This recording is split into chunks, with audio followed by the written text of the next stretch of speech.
to recreate something that happened 33, you still get all pumped up about this stuff, don't you? I mean, this is really very special still. Well, the Olympics are very special, and I mean, to be a part of just being in that building in February of 1980 when the U.S. beat the Soviet Union, that's something that nobody who was there will ever forget. You can't. I mean, you were there, it was spine-tingling. And it was one of those things that, you know, as the years go by, you still sit back and go, wow. And some of the things that happen, you forget about. Other things, you know, wow, I forgot about that, but I remember that now. So I remember so much about that because, you know, I was working in such an intense state of concentration that night that all that stuff is in my brain, and right now it's like there's a bunch of adhesive up there. None of it will ever leave. And the great thing too about that is, you know, people want to talk about it all the time, so it just stays fresh in my mind. And you know, I'll look at the tape a lot. You know, people are always playing it, and so it's a lot of fun to think back upon. And I can't think of anything that could ever top that in my career. You still get a little sentimental about this, don't you? Well, you know, it was just great. That team was so terrific in terms of the guys on that team were so great, and I've stayed in touch with a lot of them.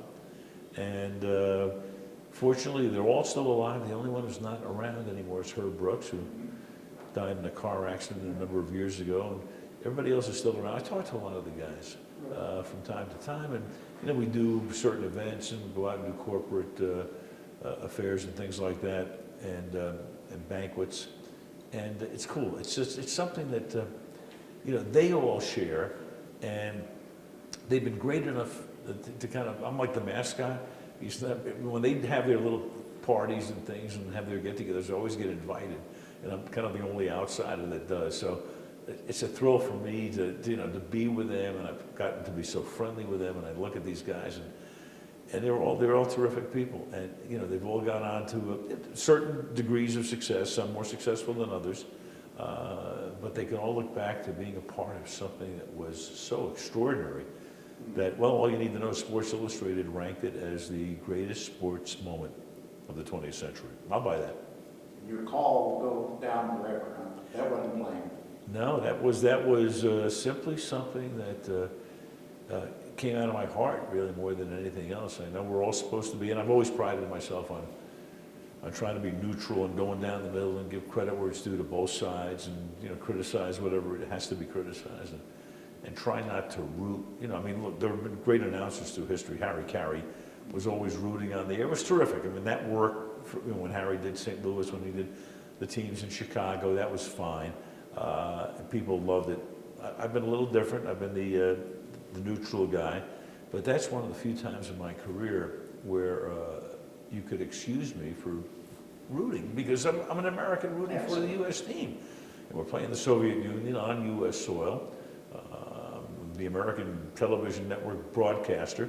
So that was fun. It was one of those times when you could just let your emotions come out. And for me, I thought I called it fairly neutrally through most of the game. But at the end of the game, I felt like everybody else in the country did. Fantastic.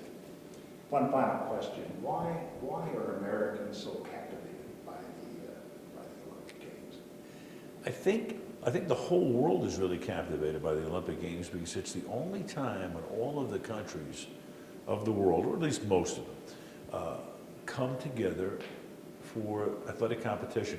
And it's one of those rare things in the world where you have the best people coming together from all over the planet. I mean, when does this happen?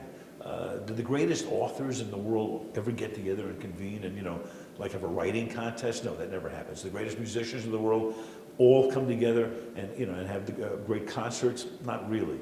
But this is something in athletics where the greatest athletes all come together, and you can you can have tunnel vision. No matter, you can be in Sri Lanka, Mongolia, wherever you are, Denmark, and say, hey, look, you know, I want to commit myself to being the greatest in the world to do something, and you have a chance to do it, and you can prove it. And I think that's the excitement of the Olympics to me, is when you get everybody together, and you're looking at the best of the best. The best of the best are all coming together on one stage for 2 weeks, and to me that's the most exciting aspect of the Olympic Games.